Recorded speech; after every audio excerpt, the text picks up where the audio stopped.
بسم اللہ الرحمن الرحیم الحمدللہ والصلاة والسلام علی رسول اللہ وبعد۔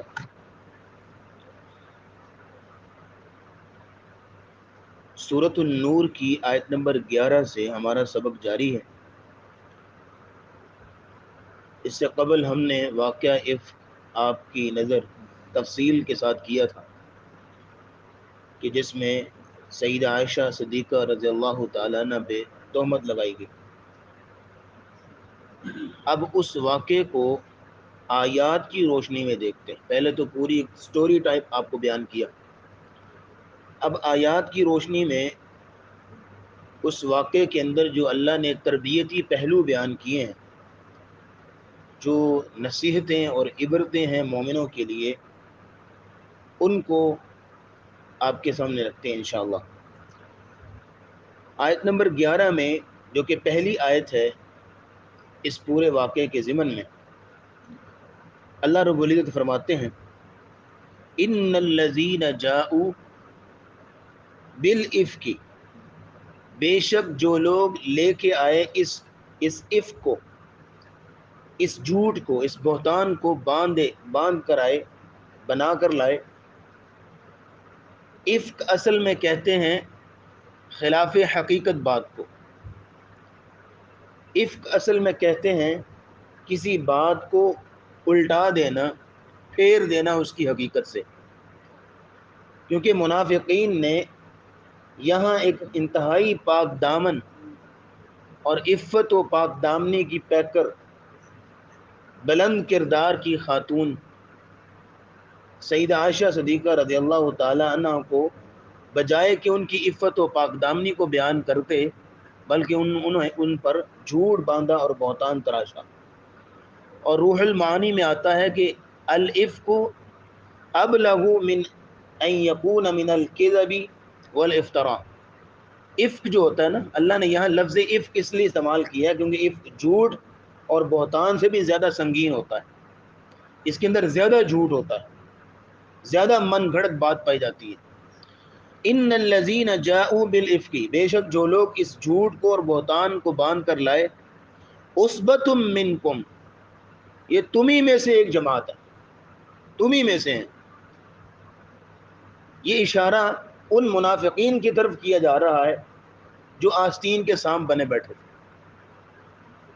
جو موقع تلاش کرتے تھے ڈسنے کے لیے، اور چونکہ ظاہری طور پہ، دنیاوی طور پہ، سیاسی طور پہ ان کا شمار بھی مسلمانوں میں ہوتا تھا، تو اس لیے کہا گیا کہ ان کے ساتھ بھی مسلمانوں جیسا سلوک کرو، کیونکہ اگر تم ان کو منافق ڈکلیئر کر کے اور سیاسی طور پہ ان کو کافروں جیسا سلوک کر کے سزا دو گے تو ہو سکتا ہے کہ کچھ لوگ مسلمانوں میں سے ہی ان کی حمایت میں کھڑے ہو جائیں، اور کچھ لوگ مسلمانوں میں ہی سے ان کی مخالفت میں کھڑے ہو جائیں، اور مسلمانوں کا آپس میں ایک دوسرے کے خلاف جو ہے وہ جھگڑا اور اختلاف شروع ہو جائے۔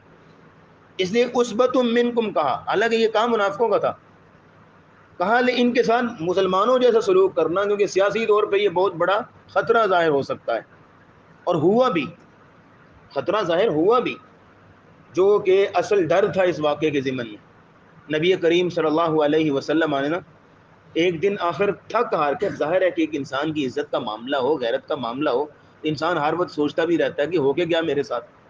تو رسول اللہ چونکہ اس کرب میں، اس تکلیف میں تھے، تو آپ علیہ الصلوۃ والسلام سے رہا نہ گیا، اور آپ علیہ الصلوۃ والسلام نے مشورہ مانگنے کے لیے اسامہ بن زید کو بلایا۔ آپ نے ان سے پوچھا کہ آپ بتائیے، یہ جو معاملہ مدینے میں بات پھیلی ہوئی ہے میرے گھر والوں کے بارے میں، آپ اس کو کس نظر سے دیکھتے ہیں؟ تو سیدنا اسامہ بن زید رضی اللہ تعالیٰ نے بڑی خیر کی بات کہی۔ انہوں نے کہا یا رسول اللہ صلی اللہ علیہ وسلم، اللہ کبھی بھی آپ کے نکاح میں کسی ایسی عورت کو نہیں دے گا، اس لیے سیدہ عائشہ میں ایسی کوئی بات نہیں، ہم نے ان کے اندر خیر ہی دیکھا ہے۔ انہوں نے اس طرح کی بات کی۔ پھر نبی کریم صلی اللہ علیہ وسلم نے سیدنا علی کو بلایا، علی آپ مشورہ دیجیے، آپ بتائیے اس میں کیا کر سکتا ہوں، اور اس میں آپ اس واقعے کو کس نظر سے دیکھتے ہیں؟ تو نبی کریم صلی اللہ علیہ وسلم کے اس مشورے پہ سیدنا علی نے کچھ ایسی بات کہی اور فرمانے لگے یا رسول اللہ صلی اللہ علیہ وسلم، آپ کے لیے عورتوں کی کمی نہیں ہے، آپ کسی اور عورت کا بھی انتخاب کر سکتے ہیں نکاح کے لیے، لیکن رہی بات تحقیق کی، تفتیش کی، تو آپ سیدہ عائشہ کی جو خادمہ ہے بریرہ، اس کو بلائیے، اس سے پوچھیے، وہ ہر وقت ساتھ رہتی ہیں، انہوں نے کوئی ایسی بات دیکھی تو بتا دے گی۔ تو بریرہ آئی اور آ کے اس سے پوچھا تو کہنے لگی یا رسول اللہ صلی اللہ علیہ وسلم، میں جب سے سیدہ عائشہ کو دیکھ رہی ہوں اور ان کے ساتھ جو ہے وقت گزارا ہے، میں نے ان کے اندر ذرہ برابر بھی ایسی کوئی چیز نہیں دیکھی کہ جس کی وجہ سے ان کی عزت پہ حرف اٹھایا جائے یا ان پر کوئی عیب لگایا جائے، بالکل۔ لیکن یہ ہے کہ بولی بالی خاتون ہے، اگر گھر والے آٹا گوندھ کے رکھیں اور کہیں کہ اس کی دیکھ بھال کرنا، ذرا کوئی بکری نہ کھا جائے، تو وہ سو جاتی ہیں اور آٹا جو ہے وہ بکری کھا جاتی ہے۔ یعنی اتنی نو عمر ہے کہ ابھی بولی بالی سی ہیں، پتہ نہیں چلتا ان کو۔ لیکن ایسی کوئی بات نہیں ہے جیسی مدینہ میں پھیلی ہوئی ہے، ایسی کوئی بات نہیں۔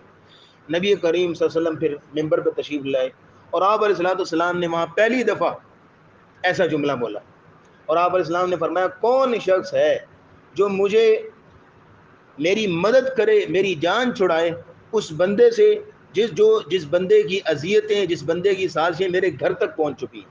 آپ کا اشارہ عبداللہ بن ابی کی طرف تھا، آپ نے نام نہیں لیا، آپ کا طریقہ یہ تھا کہ آپ نام نہیں لیتے تھے، آپ نے اشارتاً کہا کون ہے جو مجھے اس کی سازشوں سے نجات دے، جس کی اذیتیں سازشیں میرے گھر تک پہنچ چکی ہیں۔ میں اللہ کی قسم اٹھا کے کہتا ہوں، نہ میں نے اپنی خاتون میں ایسی کوئی بات دیکھی ہے اور نہ اس بندے کے بارے میں کوئی بات دیکھی ہے جس کے بارے میں یہ باتیں پھیلا رہے ہیں صفوان بن معطل رضی اللہ تعالیٰ عنہ، نہ ان کے اندر کوئی چیز دیکھی ہے۔ تب جب نبی اسلام نے یہ خطبہ ارشاد فرمایا تو سعد بن معاذ رضی اللہ تعالیٰ عنہ کھڑے ہوئے، جو اوس قبیلے کے سردار تھے۔ مدینہ میں دو قبیلے تھے مشرکوں کے جو مسلمان ہوئے، اوس اور خزرج۔ سعد بن معاذ کھڑے ہوئے، یا رسول اللہ صلی اللہ علیہ وسلم، اگر تو وہ ہمارے قبیلے میں سے ہے تو ہم خود اس کو اپنے ہاتھوں سے قتل کریں گے، اور اگر وہ خزرج قبیلے سے ہے تو پھر ہم خزرجی بھائیوں سے التماس کریں گے کہ وہ اسے ہمارے حوالے کریں، ہم اسے قتل کریں گے۔ تو سعد بن عبادہ کھڑے ہوئے جو خزرج قبیلے کے سردار تھے، کہ تم ایسے کیوں کہہ رہے ہو؟ وہ ہمارے قبیلے سے ہے اس لیے تم کہہ رہے ہو؟ مطلب انہوں نے کہا نہیں، آپ کے قبیلے سے نہیں ہے، جو رسول اللہ کی عزت پہ ہاتھ ڈالے گا ہم اس کو پکڑیں گے۔ اور اسید بن حذیر کھڑے ہوئے، انہوں نے کہا جی اوس کا ہو یا خزرج کا ہو، جیسا بھی ہم اسے قتل کریں گے۔ پر اس طرح معاملہ چلتا چلتا نا بہت اختلاف کھڑا ہو گیا، اور مدینے میں آوازیں، مسجد نبی میں آوازیں اٹھنے لگی۔ تو نبی کریم صلی اللہ علیہ وسلم اگر حالات پہ قابو نہ پاتے تو قریب تھا کہ گریبان بھی پکڑے جا سکتے تھے۔ تو یہ معاملہ وہی بنا جس کو اللہ نے یہاں پہ بیان کیا کہ اصبۃ منکم، وہ تمہیں میں سے کچھ لوگ ہیں، یعنی وہ شمار تمہیں میں سے ہوتے ہیں۔ اگر تم نے ان کے ساتھ کافر جیسا سلوک کیا تو اختلاف کھڑا ہو سکتا ہے، اس لیے ان کے ساتھ مسلمانوں جیسا سلوک کرنا۔ لا تحسبوه شرا لکم، تم ان کو برا نہ سمجھو، یعنی یہ جو بہتان باندھا گیا ہے اور مدینے میں یہ فضا قائم ہوئی ہے، اس کو تم اپنے لیے برا نہ سمجھو۔ یہ خطاب ان لوگوں سے ہے جن کو اس واقعے سے براہ راست تکلیف پہنچی تھی، جیسے رسول اللہ صلی اللہ علیہ وسلم، سیدہ عائشہ، ام رومان، اسی طرح صفوان بن معطل، جن کی ذات پہ تکلیف پہنچی تھی، جن کی ذات پہ حرف آیا تھا، ان کو خطاب لا تحسبوا شرا لکم، اس واقعے کو اپنے لیے برا نہ سمجھو، بل هو خیر لکم، بلکہ یہ واقعہ تمہارے لیے بہتر ہے۔ کیسے بہتر ہے؟ عزت پہ حرف آ چکا ہے اور جو ہے وہ مدینے میں طرح طرح کی باتیں ہو رہی، پتہ نہیں کیا کیا لوگ کہہ رہے ہیں، اور بہتر کس لیے؟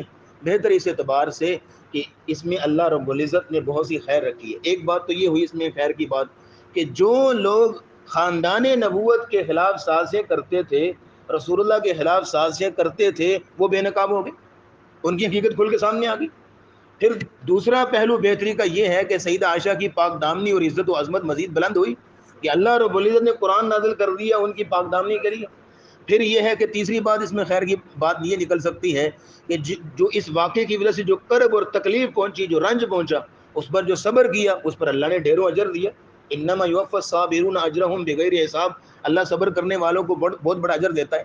پھر چوتھا خیر کا پہلو یہ نکلا کہ واقعے میں سمجھ آ گئی کہ علم الغیب صرف اللہ کے پاس، رسول اللہ کے پاس علم غیب نہیں ہے۔ اگر رسول اللہ کے پاس علم غیب ہوتا تو نبی کریم صلی اللہ علیہ وسلم کبھی بھی ایک ماہ تک اتنی کرب اور تکلیف میں رہتے ہی نہ، اور جی سے مشورہ نہ کرتے، اور مدینہ مسجد نبی میں کھڑے ہو کے اس طرح لوگوں کو نہ پکارتے کہ کون ہے جو میری مدد کرے اس بندے کے خلاف۔ اسی لیے رسول اللہ کے پاس علم غیب نہیں۔ اس میں ایک خیر کا پہلو یہ بھی نکلا کہ اس واقعے کی وجہ سے اسلامی احکامات اور قوانین اور عفت و پاک دامنی کو برقرار رکھنے کے لیے، برائیوں کے خاتمے کے لیے اس قدر خوبصورت احکامات نازل کیے گئے، اور کیونکہ فضا قائم ہو گئی تھی، اگر اس واقعے کے بغیر یہ احکامات دیے جاتے تو ہو سکتا ہے وہ اثر نہ ہوتا، یا وہ چونکہ فضا نہیں تھی۔ اس واقعے کے بعد جو احکامات دیے گئے اس میں خوبصورتی پیدا ہوگی۔ پھر اس میں مسلمانوں کے لیے اور بھی تربیتی پہلو آئیں گے جو انشاءاللہ آیت میں، تو یہ ہر لحاظ سے یہ واقعہ بڑا بہترین والا ثابت ہوا. تو فرمایا بل ہوا خیر لکم، بلکہ یہ تمہارے لیے بہتر ہے. لکل امرئ منہم ما اکتسب من الاثم، ہر مرد کے لیے اس میں سے وہی گناہ ہے جو اس نے کمایا. ہر مرد کے لیے اس واقعے میں سے اتنا ہی جرم اور گناہ ہے جتنا اس نے حصہ لیا. یعنی ہر بندے نے اپنا اپنا حصہ لیا تھا نا. جن لوگوں نے حصہ لیا تھا، کچھ ایسے تھے جو اپنی زبان سے اس واقعے کو بیان کرتے تھے، جہاں بیٹھے باتوں باتوں میں بات شروع کر دی، وہاں بیٹھے باتوں باتوں میں بات شروع کر دی اور شیئر کر دی. یعنی خود اپنی زبان سے اس واقعے کو بیان کرتے اور تشہیر کرتے تھے. کچھ ایسے تھے جو سن کے مزید آگے بیان کرتے تھے، اور کچھ ایسے تھے جو بس سن کے تو مزہ لیتے تھے. بس یہ بھی ہمارے یہاں ایک ہوتا ہے نا، غیبت کرنا کا بھی الگ ہی مزہ ہوتا ہے، غیبت کرنے کا بھی ایک الگ ہی. اور ہماری مجلسوں میں جب تک کسی بندے کے خلاف بات نہ ہو اس وقت تک مزہ ہی نہیں آتا مجلس. تو کچھ لوگ ایسے تھے، کچھ لوگ تھے جو سنتے تھے اور مذاق اڑاتے تھے، اور کچھ ایسے تھے کہ جو سن کے تردید نہیں کرتے تھے، جھوٹا نہیں کہتے تھے. دیکھیں، ایک تو ہوتا ہے برائی کی تشہیر کرنا، دوسرا ہوتا ہے برائی کو سن لینا، اور تیسرا ہوتا ہے کہ برائی کو سن کے دل میں غلط نہ جاننا. یہ تینوں برابر ہیں. برائی سن کے غلط جاننا بھی ہے اگر برائی ہے تو. اس لیے فرمایا کہ جس بندے نے جتنا جرم کیا، جتنا اس واقعے میں حصہ لیا جس طرح کا، اتنا ہی اس کو گناہ ملے گا. والذی تولی کبرہ منہم، اور لیکن جس بندے نے اس واقعے میں سے سب سے بڑا کام کیا، لہو عذاب عظیم، اس کے لیے بڑا عذاب ہے. یہ اشارہ ہے عبداللہ بن ابی کی طرف، رئیس المنافقین. یعنی اس نے سب سے بڑا کام کیا نا. اس نے اس واقعے کی اصل سرغنہ تھا اس واقعے کا. وہ بڑی چلاکی سے، بڑا چلاک آدمی تھا، بڑی چلاکی سے لوگوں کو جمع کرتا، ذرا سا اشارہ دے دیتا. اب بس یہ ہے کہ بات کو اٹھانے والے اٹھا دیتے اور خود یہ بھاگ کھڑا ہوتا، خود ہی نکل لیتا وہاں سے. یعنی اتنا چلاک آدمی، یعنی لوگوں کو اکٹھا کر کے بات کو تھوڑا سا ہوا دیتا اور لوگ باتیں کرنے لگ جاتے، خود یہ نکل جاتا تھا. یعنی سب سے بڑا اس معاملے میں سرغنہ یہی تھا. اس لیے فرمایا والذی تولی کبرہ منہم لہ عذاب عظیم، اس کے لیے بڑا عذاب ہے. بڑا عذاب اس لیے ہے کیونکہ اس نے اس بات کو شروع کیا تھا. کیونکہ نبی کریم صلی اللہ علیہ وسلم کی حدیث ہے، جس نے اسلام کے اندر کوئی برائی ایجاد کی، برائی شروع کی، اس بندے کو ساروں کا گناہ ملتا ہے جو لوگ بھی اس میں شریک ہوتے ہیں، کیونکہ اس نے شروع کی تھی. تو اس نے شروع کی تھی، اس لیے ساروں کا گناہ اس کے سر پہ آ گیا. تو بہرحال اس میں مزید اس واقعے میں کئی تربیتی پہلو ہیں، انشاءاللہ آئندہ مجلس میں آپ کے سامنے رکھیں گے. وآخر دعوانا الحمدللہ رب العالمین.